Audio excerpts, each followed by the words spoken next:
Сәлем қыздар, біз бүгін сіздермен үй жағдайында лаваш дайындаймыз. Бізге керекті 250 грамм ұн, 30 грамм май, 1 стакан су қажет. Ыдысымызға суымызды құйып аламыз. Үстінен тұз саламыз. Майымызды құйып араластырамыз. Ұнымызды салып, қолға жабыспайтындай етіп, қамыр илейміз. Міне осылай. 12 бөлікке бөліп аламыз, жұп-жұқа етіп жаямыз. Қызып тұрған табамызда орташа отта пісіріп аламыз.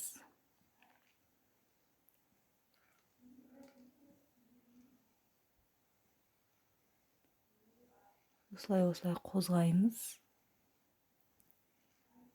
Үстінен басып, ары-бері жылжытамыз. Келесі бетіне аударып, дәл солай етіп пісіріп аламыз.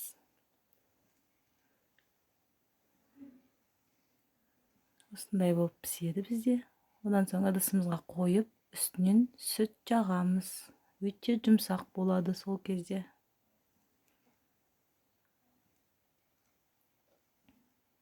Бетін жауып қоямыз.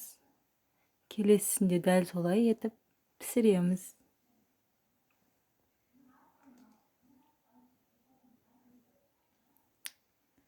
Лавашымызды 3 бұрышты етіп бөліп, арасына сыр қойып, жұмыртқамен жабыстырамыз.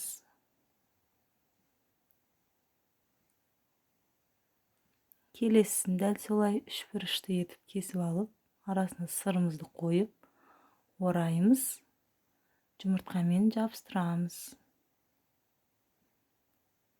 Қызып тұрған табамызға кішкене май құйып, жаңағы дайындалған лавашымызды үстінен қоямыз. 1-2 минуттай осылай келесі бетін аударып пісіріп аламыз. Ішіндегі сырымыз еріп, өте жұмсақ болып дайындалады. Келесі бетіне аударамыз.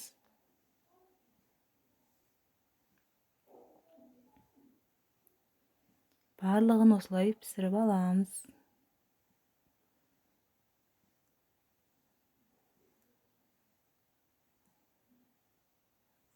Барлықтарыңызға ас болсын.